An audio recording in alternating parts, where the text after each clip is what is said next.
Okay, we are now live, so welcome.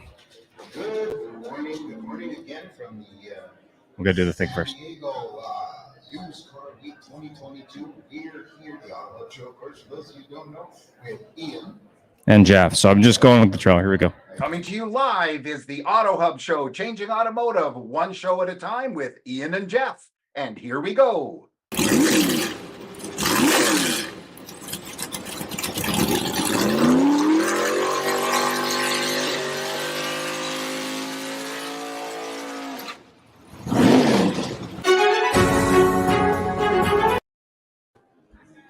Good morning, everyone. Let's go with the disclaimer.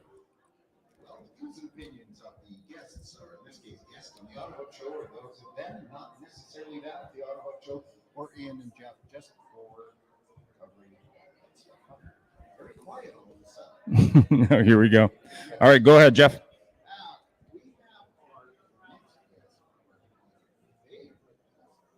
We have Troy. I'm going to get you to pronounce your last name because I don't want to get it wrong. Oh, it's easy. Blackwell, Troy Blackwell. So this is Troy Blackwell of New Venair. Troy, would you mind just introducing yourself? Tell me a bit about you, about your company. Yeah, no, guys, I'm real excited to be here. Thanks for inviting me on the show. Love Used Car Week. Again, as Jeff mentioned, Troy Blackwell with New Venair COO. We're excited to be here at the show. Our company, of course, is here this week to work with our suppliers and other vendors and customers and talk a little bit about what we have coming. We're excited. Fantastic. So how's the show been so far? It's good. I mentioned to others today, this is a great networking event for us. More so than anything, it's an opportunity to mingle, go to dinners, talk, eat, of course. Yeah, go to some great restaurants here. But again, a good opportunity to see some old friends, old colleagues. I came from the automotive space, last 20 years in retail. So again, now being on a different side of the table with our new product, but of course, it's good to see some old names and faces. Well, it's quite nice having that retail background allows you to share with your prospective customers, clients, whatever you want to call them, your experience and give them real world versus like, well, my guy in the lab did this and he says it's really good. Tell us a little bit more about New Venair and what it really is. I don't know if it's that New Venair or New Venair. Yeah, you can say it either way. Our CEO would be impressed when you emphasize the new. Everything he does is new this, new that. But no, New Venair is a disruptor. We are really out here to provide a healthy, clean driving experience. So I'll talk a little bit about how the pandemic changed us a little bit too, all in a good way. But again, we're really out here to make sure that customers feel good about getting in their cars. We provide a healthy commute is really our tagline. Predominantly, we work in the rental car space, but we do have about 600 dealerships that we work with today. And again, we're really focused on removing odors out of vehicles, or in some cases, the previous renter or the previous owner. And that's what we do. Are you those guys that come in after the TV show guys come in and find the dead body and clean it up? Not that extreme, but I wouldn't put it past what some of our customers may have found. So, yeah, no kidding. Ian. Yeah, so I mean, obviously, for years there's been ozone treatment. When I sold cars over 12 years ago, but I sold for 10 years. We did a lot of that. We had people that had, cigarettes or other smoking products, be it other things. Why would someone change that? And more importantly, what are the shortcomings of that type of solution? Yeah, again, coming from our backgrounds, all three of our backgrounds, the technology that was used was old. It's dated. It's, environmental rules and regulations have changed, and cycle time is very important to the dealers to turn these cars, to the rental car customers to turn these cars quickly. You can't afford your car to be offline. And these ozone machines, you plug them in, you run them overnight, and technically for every hour an ozone machine is run, you got to air it out for 3 to 4 hours. And that's just not you're losing that time on that vehicle. So Our CEO is very passionate. He's a problem solver. He's a visionary. I call him a millennial. He's getting the 40 for 40 tomorrow. So it'll be excited to have Kyle here tomorrow to accept that award. But again, he's very passionate, and speed was important. My whole team has come from retail, whether it's CarMax or AutoNation or wherever I have spent my career. And you surround yourself by great talent, and we observe process. We watch and observe to try to train and say, hey, we have something new that can speed their time and cycle times up. So how fast is it then? It's a 15-minute process, guys. So we set up the car, prep the car, drop our treatments in the Cyclone device, and runs through the HVAC system and gets a dry hygienic vapor through the cabin of the car. There's techniques, you got to think about customers that do smoke, or if they do are partaking in other things, vaping. We see that today. But if you have a seatbelt pulled across your chest, it's getting in that belt, and that belt comes off, it coils in the door, and it gets trapped. So a lot of the things that we teach and train our customers is just that: pull the seat belts out and apply our product. We never wanted to just be a product in a catalog. We wanted to have a support. So we have franchisees throughout the nation, and we really feel it's important to have a support side with our franchisees in training, developing, teaching, educating. Because at the end of the day, we want to help them improve their CSI or their NPS scores, whatever metric that they're looking at. It's not just about product. It's they've got a problem, we got a solution, let's help them. And can we show a drastic, because odor is a huge detractor. And these final mile delivery guys, the industry, they're doing these final mile deliveries for transporter, unloading a car. Customer opens up the door. You can't see odor on the internet. You open up that car door, guess what? You're out. So the wet dog smell goes away as well. Is that what you're saying? Wet dogs.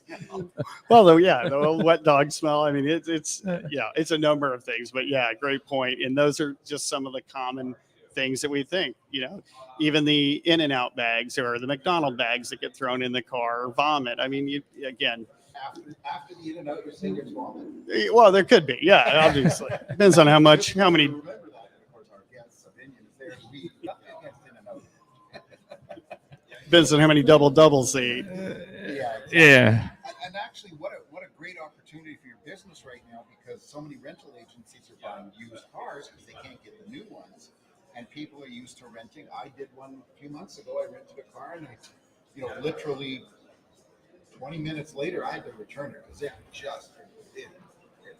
Yeah, our rental car partners, I feel for them. They've never experienced something like this. Obviously, the chip shortage infected retail, and it also affected rental. And so they are driving these cars that if you have gotten in a rental, you could get into a rental car today that has 50,000 miles, and that's not been common. So they've had to use their cars a lot longer. We call them stale or aged cars. And when they do have a stale and aged car, our product will help. It'll help the longevity of that car. And think about when they off-sell those cars too. If they're bringing them to an auction and we apply our product, it will help. It'll help generate a little bit more revenue in the lanes for them. And frankly, even for a dealership where the car's been sitting on a lot, because we're now starting to see aged used car inventory again. When they've gone through numerous cycles, down here in San Diego, they don't get really much in the way of seasons. But in the winter, they get dew in the car. There's some moisture that builds up. The sun comes out, then it goes dark, and it's a little bit cold. But there's moisture inside the car. It starts to get a little musty. So they can, part of that revisit, hopefully in 30 days at least, at the latest, they can make them better. We like to celebrate some of those successes. Our demonstrations are very powerful because in the industry, these guys that have done this work have seen it all. They've seen masking agents. They've seen all kinds of things that have been introduced. And I love when the guys have the crossed arms and, oh yeah, here comes another guy who's going to teach us something or show us something that's not going to work. Let's go park it in the sun. And that's what's been powerful about our product. And I love doing demonstrations, love our franchisee network when we go out and do that training. So you got more of the ShamWow demonstration. Yeah, we do. Than you do. We could be at any state fair, and we will get on a soapbox and show them. But yeah, no, it's exciting. So as a former insider, now a quasi outsider, what are you seeing are the biggest hiccups right now in the retail used car industry and the biggest opportunities? Yeah, I think, again, as you just mentioned, the inventory is starting to peak up a little bit on the used car side. I think the chip shortage will work its way out here, and they'll still have to continue to balance. But I do think that there's still a lot of forward thinking people that are looking at better experience for customers to buy a car. You think about CarMax being kind of the leader and the starter of that experience, and then others that followed. The Carvanas, the Shifts, the Vrooms, and all these others that have kind of come into this space. So I think that dealers have the opportunity to do something very similar. Listen, CarMax has done a great job of engaging customers and creating a better buying experience. Doesn't mean they had the best price, just means customers were looking for something different and a different way of buying a car. And dealers have the opportunity to do that as well, and just provide great customer service, try to get them back on the service drive. Well, we all know price is only lasts about 5 minutes after you drive off the lot. After that, it's experience. Yep. Everybody always tells everybody, "Got a great deal on the car," but in the end, sometimes that great deal isn't a good deal. Yeah. And we know that. If you talk about Canada, we have Canada Drives, which is our that way. Or Clutch, or Kazoo. Or Kazoo. Yeah.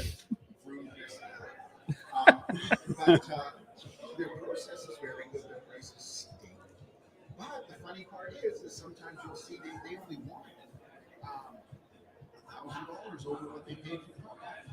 But where they really excel, and this is Ian's first-hand experience, you want to sell a car, and many people, and they aren't like our previous guest here, Danny Zaslewski with VinQ, they'll reach out to a dealer and says, "We'll give you a price." Yeah. And they contact them, and then they go back to, they go through the door, which is the time machine to 1988, and they go bring your car in. Yeah, we're back to the future or back to the past. Yeah, old school. Yeah, no, it's been good. I mean, winning cars at the curb is very important, and it starts from there. Like, what's that experience? So transparency is so key to earning that trust from that customer and that experience. And so for me, I've always come from a culture of a one-person process. You start to build the rapport, and part of that today, you build that rapport for a couple hours, and then you turn them over to someone else, or someone else gets involved.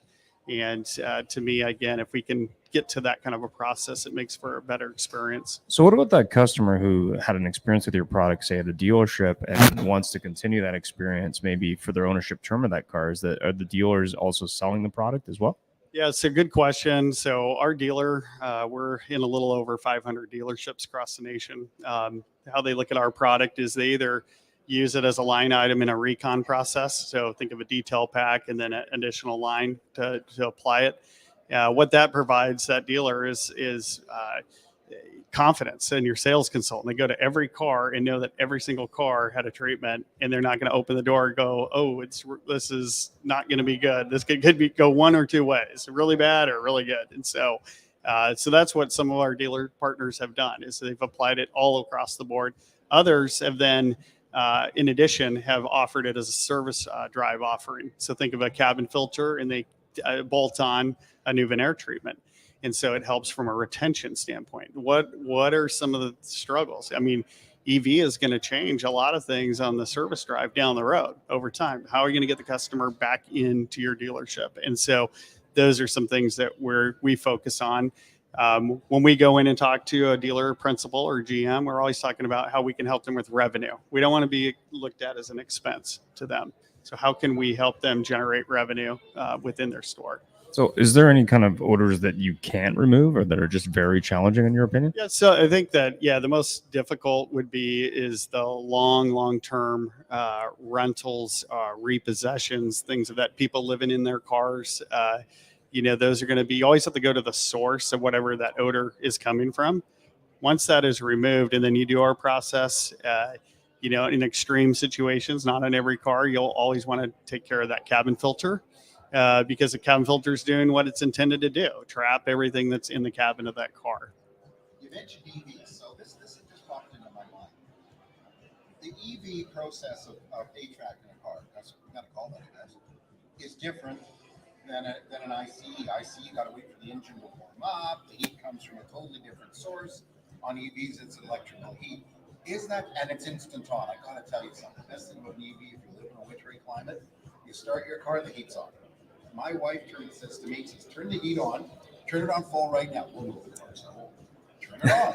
Why is it not blowing hot here? I want it now.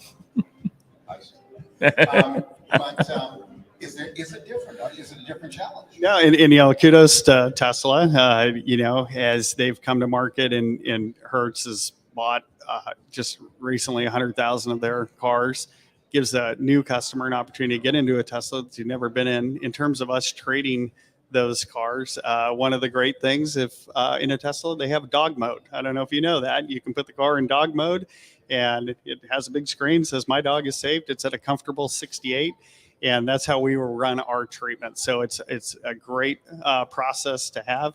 And it's funny because even some of our customers don't even know that feature exists. So that's what we do, the support and train and show them what it can do. Well, actually, anybody who's seen one, it's quite a shock. You see the dog inside, your initial reaction goes, oh dear, oh, and the big screen says not to worry. And there's the big gauge for the temperature inside. The dog's sitting there looking, I'm fine, where's Daddy?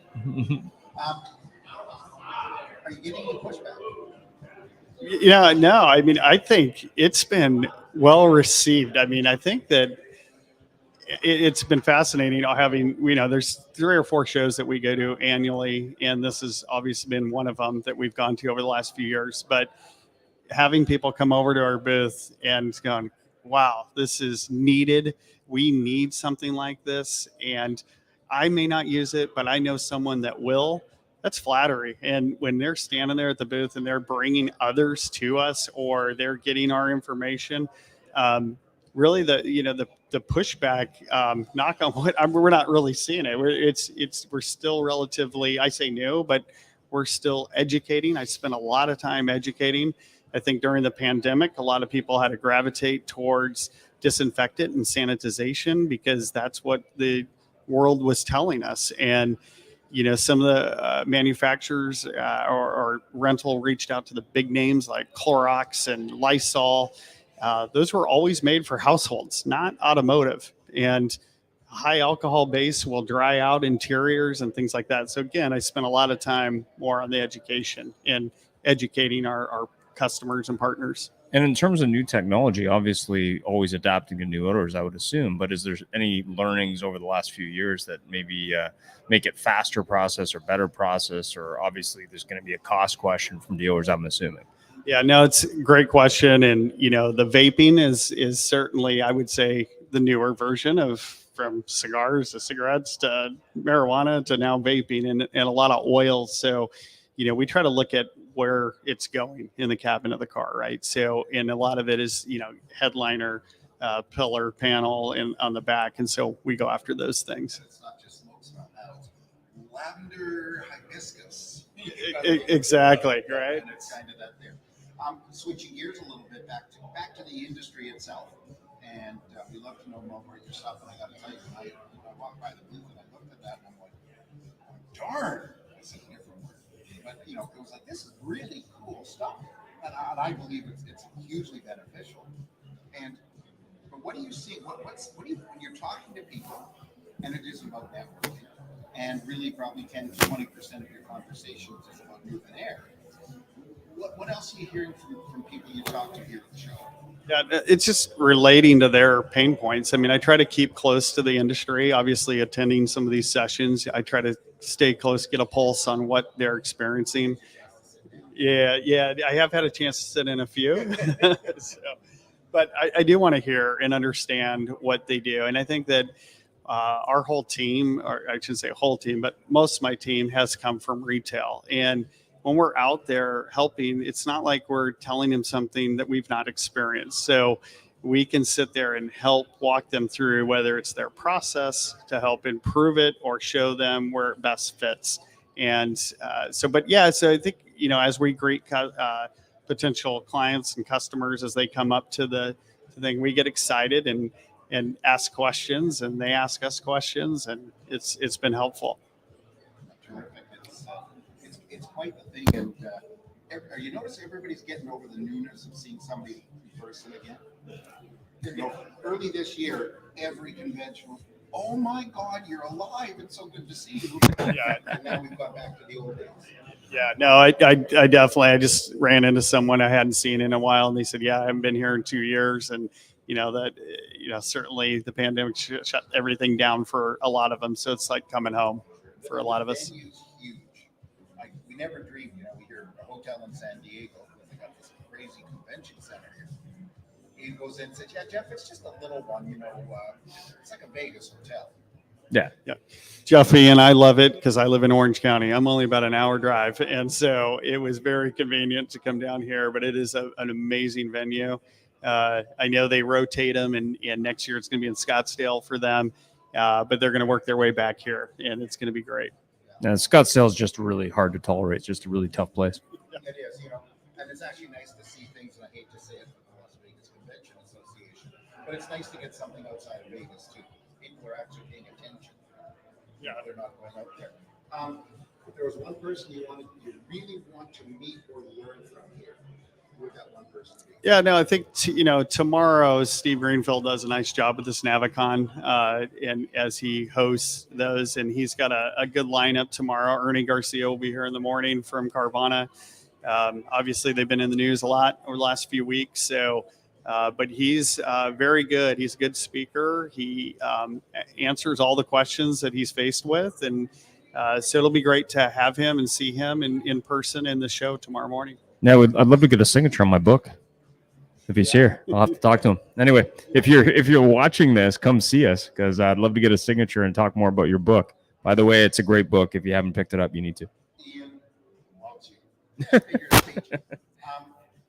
One thing I'm noticing here, very interesting, is they're no longer talking about Carvana as the evil empire. It's not like the head of Carvana, Garcia, is coming in a giant robe saying, oh, we're going to kill you all.